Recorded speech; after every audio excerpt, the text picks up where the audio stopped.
The military hold all kind of stories, whether it be from the supernatural vein or of something more natural. These stories still freak me out. If you have a story you would like to share on the show in a future video, be sure to submit your story at swampdweller.net or the email you can find in the description down below. I would love to share your story in a future episode. It's stories like yours that help keep this channel going. Now, without further ado, let's get into these creepy military stories sent in by viewers just like you.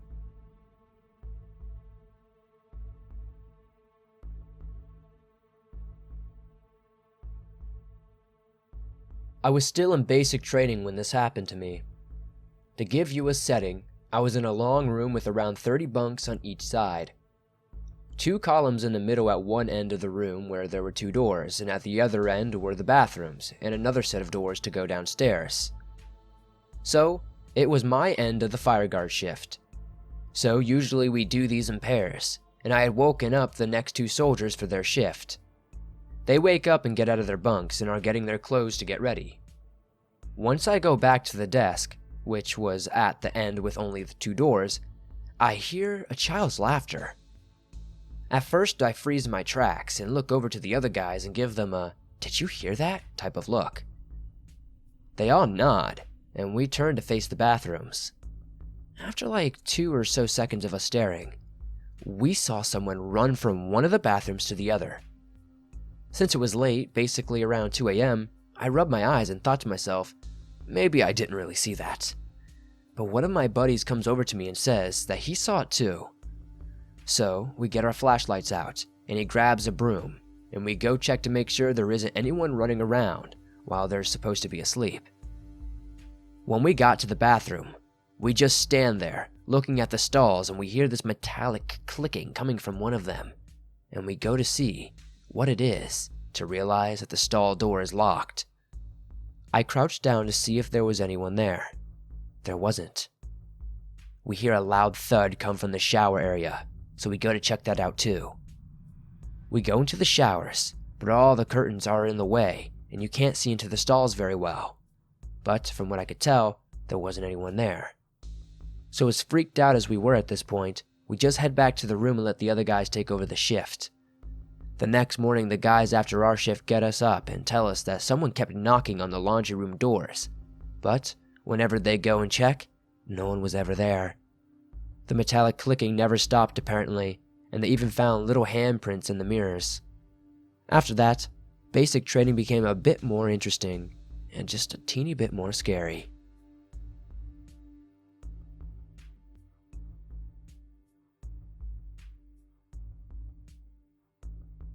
These are 2 rather short experiences, but both are pretty creepy in my opinion. I was out on the dreaded night patrol, from 2100 hours to 0500 hours. It was the dead of winter, so we were covered head to toe. Everyone was afraid of the patrol, because locals often spoke of a ghost haunting those woods. We were moving in semi-formation for about 3 hours, but then we began to hear weird and odd noises. Everyone had their night vision on, so we looked around. We saw a couple of figures. 3 were sitting and 1 was standing. Thinking it was a couple of our guys, we head over. We were about 9 to 6 meters away. The figures seemingly just disappeared. Now, we began to smell like a faint smell of gunpowder. The fog began to roll in with a heavy breeze. It was oddly nerve-wracking. We headed back to base and reported the strange incident to find there was a skirmish in the Second World War in that area. Just a day later, we were on day patrol. We purposely headed to where we saw the figures, out of curiosity. We found an artillery crater with fragments of bones around, and we immediately reported it. They brought a lot of people digging to find the tags, and after that, no one reported figures again. It was about dusk, and we were patrolling. They brought a lot of people digging to find the tags, and after that, no one reported figures again. It was about dusk, and we were patrolling. Tail end Charlie keeps halting the patrol. After a few times, I walk to the rear of the formation and ask why he keeps stopping us. He says, "Someone keeps walking up on the patrol. He'll walk up behind me, and then turn around and walk off. So I stay in the back with him, and sure enough, a World War II era uniform, kinda translucent, doesn't seem to be paying much attention to us. He walks up about 15 yards from us, stops, and turns around and walks off. We pick up and move. A couple of minutes later, it happens again.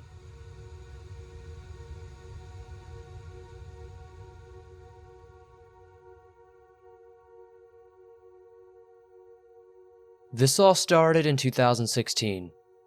It was a late night, and we were being pressured to finish service on an HET trailer.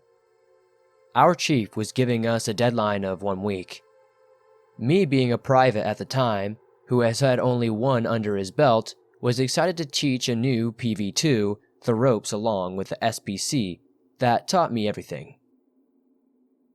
Well, we were going good, and we hit a snag, and I spare the details out of, just being boring. We work in a clamshell, like a smaller airplane hangar, but riddled with holes made of like plastic canvas. This had motion-activated lights, and behind us was a shipping container where we placed all our parts in boxes full of parts. So we decided to let's stay the night so we can get it done and the chief won't get mad at us. This is where it began. This is where the hauntings began, I should say. Do you remember that witch video where the Arabic guy in the car was screaming and yelling at his white cloth, hunchback, cane walking, and screaming witch?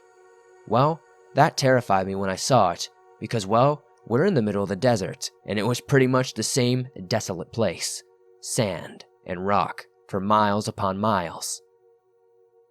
We took a break, and I brought that up, and we started talking about it. All of a sudden, the lights started coming on the complete other side of the clamshell, and then they all turned off, getting closer and closer to us.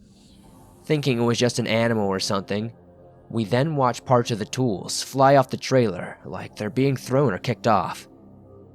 We all looked at each other, and we decided that we definitely need to leave. Something weird is happening. Right as we start leaving, we watch all the boxes in the shipping container start falling over. The shelves holding the boxes are being pushed from behind. These are heavy boxes, and there were a lot of them, so that would have to have a lot of force. We then start to briskly jog to the parking lot, and looking back, all the lights are off now. We decided just to go home and sleep. The next morning when we got to work, expecting everything to be destroyed, everything was seemingly back where it was supposed to be, lined up and everything. I checked the container to see if the boxes are messed up, and that's where all the color left my face. I've never been so sure about anything in that moment. There I saw it. An old beat-up straw broom. I was reluctant to pick it up at first. I walked out feeling woozy and called my buddy over. He was with me that night. He saw it too. The broom was lying there in the middle. We left that area to find the SPC, and when we went back, well, the broom had vanished. I spent so long looking for that broom, and I've not seen it since. I am certain we were visited by something that night that had some really bad intentions. We just got out of there as fast as we could, and luckily fast enough before it could show its face. To this day, I've not felt comfortable alone in that clamshell. It did leave something behind though. It haunted us, but that's another story.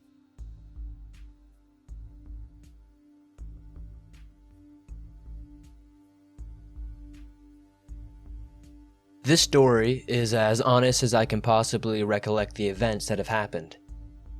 I was an E4 specialist in the Army Reserves and was called to duty in Kuwait and was there for 15 months.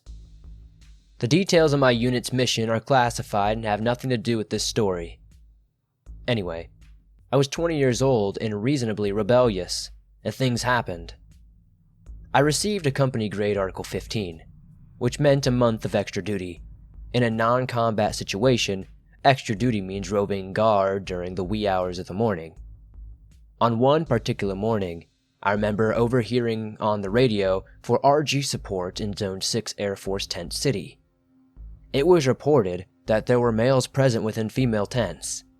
This was punishable by UCMJ action. When I arrived, it was dead silent. but I saw possibly 6 or 7 skinny-shaped figures running in the distance. Mind you, Kuwait was prone to random sandstorms of varying severity.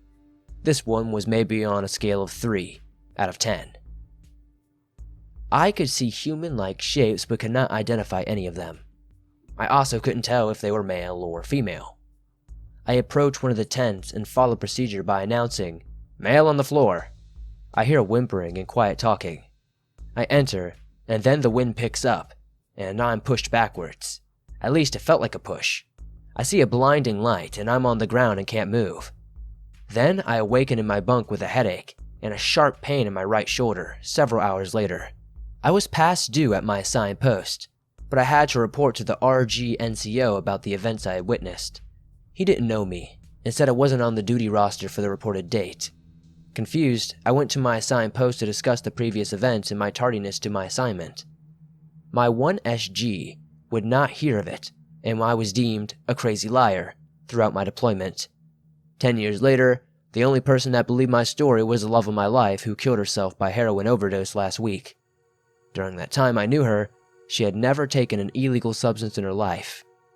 I don't know what to tell anyone else that has ever experienced anything similar because I really don't know what to do.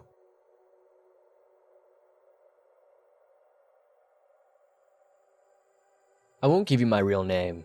I am afraid it could reveal my whereabouts or possible position if someone else sees this and was involved. For the sake of anonymity, let's call me Joe. So, here we are again. Another deployment out in the vast, endless ocean. You see nothing but crashing waves in the deepest of the blue in every direction. You don't know loneliness until you are stranded a million nautical miles from anywhere. No one hears your screams or cries for help when you fall 150 feet from the flight deck of a monstrous 900-foot warship. The ship is so massive that even after years of sailing on this vessel, I still get lost. Thousands of Marines and sailors are boarded, as well as cargo, food, ammunition, and other supplies. Sailing through the Suez Canal, coming from a base on the east coast of the United States, we are making our voyage, experiencing engine failures along the way. Engineers are working overtime, cutting power, replacing broken parts, even having some things flown in for finishing repairs. I have a promotion exam coming up soon, so I was supposed to be studying. I hate reading, and I'm not good at memorizing material I'm not interested in. However, I could cheat. I found a way to get the answers before the exam. I know many of the supervisors who are in charge of administering these tests and have to take for advancements in rank. One, in particular, Officer Jones, a tall, beautiful brunette who I have taken a liking to.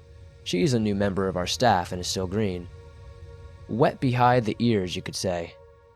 I befriend her and quickly gain her trust and gain access to her stateroom. This was strictly prohibited. Enlisted sailors and officers are, under no circumstance, to be in any type of relationship. If caught and prosecuted in captain's mass, essentially your career is over. Dishonorable discharge. You may as well be a convicted felon. You'll sure as hell be treated as one. I begin to see Officer Jones regularly. We form a bond. I tell her how amazing she is, how lucky I am to have met her. I even said I loved her. My plans are in motion. Some time passes. It's now days away from taking this exam and a major promotion for me, huge rank advance and in pay as well. I enter her stateroom where she lives and sleeps. I swipe her a copy of the test, and I take the answer sheet as well. She falls asleep. I quickly make my escape. I run to the admin office in the back of the ship. I know the code to get in. It's 3 in the morning and this space is empty now. I make many copies. I intend to sell my newly acquired answer sheet. These will be worth tens of thousands of dollars to other sailors. I run back to her room and place them back in her drawer, from whence they came. The coast is clear, I thought, smiling to myself and feeling smarter than everyone else. I begin approaching potential customers and assuring them that these are the real answers to the upcoming advancement test. Some days pass and I'm rolling in the cash. New customers daily as the test is soon. Word gets around that someone is selling test answers. I need more copies. I begin to get sloppy and become greedy with my newfound shady business deal. The money is just too good to resist. Now, I have what I wanted.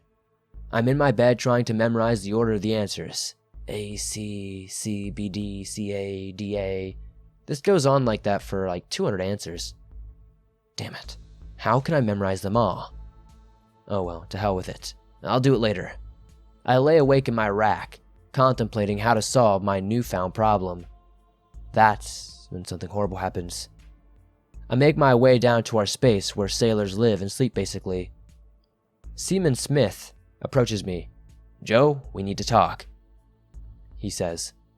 "Oh yeah? What's up?" "I know what you did, and I'll report you to the commanding officer unless you give me the answer sheet for free." Shocked and caught off guard by the blatant attempt to blackmail me, I utter, "Of course." I begin scouring my lockbox, frantically searching for another copy. I'm all out. Looks like I have to make one last trip to her stateroom to get another copy. Heading down the P-ways of the ship, I hear a familiar voice. "Hey, Joe," a sweet voice calls out to me. I walk over to her, cautiously, and she invites me into her room once more. "I know what you've been doing, and I won't say a word to anyone, but you cannot ever do it again. I'm not willing to risk my career over this. The only reason I'm protecting you is because I really care about you, and I'd leave before I change my mind." That seemed cold and harsh. Great. Just great, I think to myself. My cash cow is dead, I'm out of copies, and my girlfriend just dumped me. And now I have this pain in the butt trying to ruin me if I don't give him the answers. I can't even find my own copy. What options am I left with? Risking him giving the wrong answers and have him report me after he finds out, or the other. I could hatch an evil plan to cover my butt. How could I be so careless? How did I mess things up so bad? Who told him about my business, and what do I do now? These were all the questions I thought as I stood there with a blank expression. It's the big day. I take the test, and I'm confident I'm answering them correctly. Oh wait, let me get a few wrong. I wouldn't want to look suspicious and get them all correct. Days come and go, and the results are in. I scored in the 97th percentile of everyone tested. Hell yeah, I thought. Time to get promoted. I thought to myself, all the results are in. This is probably good, right? But all the while, I was still pondering how to solve the issue with Smith. He and I are due on watch soon as AFT lookouts. We reach the rear of the ship as the clock strikes midnight. There we stand in the cold, empty abyss on the flight deck. Flight. Yes, that is to have a double meaning for one of us. A raspy voice comes over the radio as we lurk around the flight deck, searching for debris, whales, and other ships. "Seaman Smith, please report back to Combat Information Center, CIC, as it is called." Crap. I check the watch bill. We are only on watch together for a few more minutes, and the deployment is ending soon. We both are rovers, and walk the decks of the ship. I've come up with a way to take care of Seaman Smith. How do I go about this? Could I gain access to the armory, maybe acquire a gun? No, it's too messy, it's too loud. I'd be caught for sure. I have got to solve this problem before I run out of time, though. I need to dispose of him. We throw all of our trash overboard. Maybe I can force him into the trash compactor one night. Days come and go, and I'm plotting my next move. Time is running out as there is now 1 week left on deployment. Tonight is the night I say to myself, we are on watch together for the last time. This certainly is my only opportunity, as he has been demanding all the money I've made or he will report me. I have approximately $10,000 left after sending a good portion to my brother at home. I already asserted I will give him the money after we return home. No good, he says. I want the money before we dock, or I'm reporting you to the CO. The pressure of his blackmail is bearing down on me, like a hot African sun when it's 140 degrees Fahrenheit. Believe me, I was there. It's horrible. Maybe not as horrible as the predicament I find myself in, but still pretty bad. I get to the flight deck early waiting on Smith as I'm building up my courage to do what I gotta do. He's 5 minutes late now. Where is he? Has he figured out my plan? How come he never mentioned it to anyone? My palms are starting to sweat as I see my chief start walking towards me. I know he sees the worried look on my face. He approaches me, and I can feel my heart pounding in my head as he begins to speak. OS2, You're going to be training a new OS on watch tonight. A wave of relief washes over me, but then I realize my plan has gone to hell and a new sickening feeling has found its way in my gut. What am I going to do now? I can't get my mind off Smith and my next plan as I'm walking the ship doing my half-assed job at training this new OS. I know he can tell something is up as I'm mentally not there. The watch comes and goes as normal. Another dark, cold night in CIC. Training for tonight has been completed. Off to bed, unsure of my fate. I'm now in a lightless P-way, heading towards my rack, mentally drained, and now afraid for my freedom and sanity, or at least what's left of it. Laying in my rack, drifting in and out of sleep, half awake, I notice something. The ship is rocking harder than normal. I've been on enough deployments to know what rough seas are like. This isn't just normal waves. Seeing uniforms and boots scattered throughout our living space, confused and disoriented, I find my uniform and get dressed, barely able to keep my footing, smashing into the bulkheads, or walls, with every step. Finally arriving to the flight deck once more, I see 40-foot waves crashing violently against the hull of the ship. Over the ship's intercom, we are now being informed that we have entered a hurricane and everyone is being urged to stay off the top side of the ship, as it's too dangerous to be outside with the high seas. A thought begins raining over me. A smirk forms across my face as a sudden realization hits me like a 10-ton hammer. I know it has to be done. Waves crashing violently. The ship is rocking hard against the unforgiving and endless ocean. Frantically, I'm scouring the ship knowing I'm nearing the end. I have to find him. Running up the steep stairs, looking in every space as my body is smacking up against the ship walls. The crew is in the mess hall eating chow. I begin to head AFT of the ship from my position, hoping I can spot him. He isn't waiting in line, nor is he eating. I begin remembering how he was training on the bridge, top side of the ship. Fighting through the crowds of Marines everywhere, I struggle to find my way in this chaos. Feeling eyes watching me, everyone is looking at me like a madman. Maybe I have gone mad. Eventually finding the stairwell to the bridge, I burst through the door. Staring at 10 officers and enlisted personnel, I find Seaman Smith and tell him he is needed on the west wing as a lookout for the ship immediately. Feeling the storm begin to die down, I know this will be my last chance to strike. No one will find him in the bottomless abyss. The deep blue sea is mad today, and it's only going to grow in population. If only by one. I managed to keep myself behind him, walking in sync with Smith, while also keeping an eye out for anyone who could spoil my plan. As we pass by several spaces, I think to myself, could this be the place or that? But no, not quite. That is until I spot the perfect space. The safety railing is low here. He is a big man standing 6 foot 3 inches and 220 pounds. I'll have to push hard as there is a security net designed to catch fallen sailors, whether by accident or suicide. The fall is over 150 feet from this part of the flight deck. Carrying a pipe wrench I stole from one of the engineers, I strike him over the back of his skull, his body limp. He quickly falls and leans over the rails. I squat down and grab him by his legs and hoist him over the edge, pushing with all his strength to ensure he avoids the safety net. I look down, seeing his body falling like a rag doll until it splashes into the depths, the water pulling him under as we are moving at full speed at 22 knots. I open the nearest hatch, moving through the ship with haste and fear, adrenaline pumping, and so is my heartbeat, fast. I arrive on watch, sweating and wiping my brow. 8 hours pass as I try to hold myself together, realizing the severity of what I have just done. After 12 hours of no one seeing or hearing from Smith, a search party is formed, but to no avail. He isn't found, and a man overboard commences. We have moved several hundred miles since my last encounter with him. In that storm, no way in hell we could find him. 3 days pass and they complete their official report. He is ruled as a suicide, never to be found. We are soon arriving back in port, our deployment finally over. I have just committed the perfect crime. As we make our way back home, I pack my things in sea bags, feeling relieved that my business deals have been kept quiet, and now I have all this money. A new car, perhaps. That is when I noticed a note in my pillow. It reads, "I know what you did during that storm."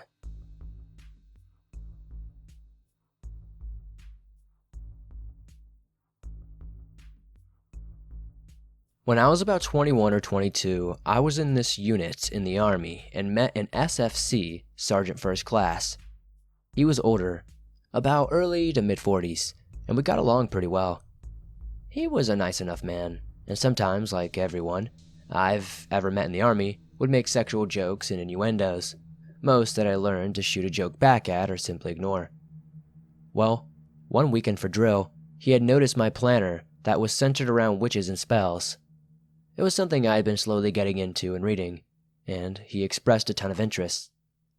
Everyone in the unit had each other's numbers, so he'd constantly text me about it, asking me if I'd ever cast spells or how far I'd gotten into it.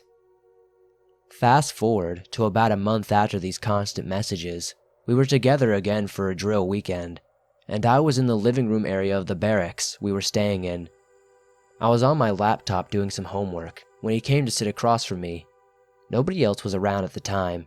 I was the only female in the unit, and it was past midnight, so I found this just a little weird. He asked me if I'd be interested in doing some meditation, because I had mentioned earlier in that day that I was stressed over my homework and working full-time. I said sure, and showed him where my room was. I didn't think anything of it. I was kind of put off by it, but I was too nervous to really say anything about it, and part of me believed he wouldn't do anything to hurt me. We sat on the floor, cross-legged, in the dark with some light from the TV. He started chanting something weird. He told me to imagine myself in a safe place, to let go of my stressors, and then he said, "Now you have to take off your shirt. You have to be nude for this to work." I literally froze. I felt like my stomach fell to my ass. I said, "You want me to take my shirt off? Why would I do that?" He was telling me it was because being nude made us connect to the earth and the magic in a more powerful way. I wrapped my blanket around me even tighter and shook my head. I told him he needed to leave and that I was tired and wanted to go to bed. He just sat there, staring at me, telling me to take my shirt off. And why didn't I want to take my shirt off? Why was I so afraid to be nude in front of him? I was honestly scared. I was shaking under the blanket, and I was afraid to call or text someone else in my unit. I mean, I was the one who let him in my room. After about 20 minutes of telling him I wasn't taking my clothes off, and him insisting that I should, he abruptly stood up and told me I wasn't ready to truly practice the art, and left. I didn't see him all the next day, and ever since that night, he never returned to drill. He never came back to the unit. I'm assuming he transferred or just retired, but honestly, good riddance. We don't need creeps like that in the Army anyway.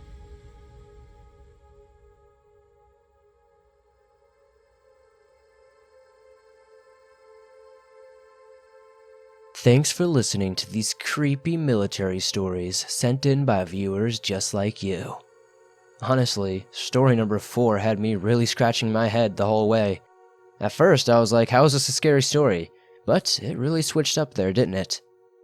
If you guys have a story you would like to share in a future video, whether it's a military experience or something else, be sure to submit it at swampdweller.net or the email you can find in the description down below. I would love to share your story with everyone here in the swamp. It's stories like yours that help keep this channel going. If you guys enjoyed these stories, please hit that like button as it helps me out a ton. If you're new to the swamp, why not join us? Hit that subscribe button and turn on notifications to never miss a new video, as I upload them almost every single day, and all things natural and supernatural. If you're not aware, you can download your favorite Swamp Dweller scary stories on iTunes, Spotify, Podbean, Stitcher Radio, and pretty much every other major podcasting platform. Be sure to check that out if you haven't. I'll see you guys soon with another creepy video. And if you made it all the way to the end,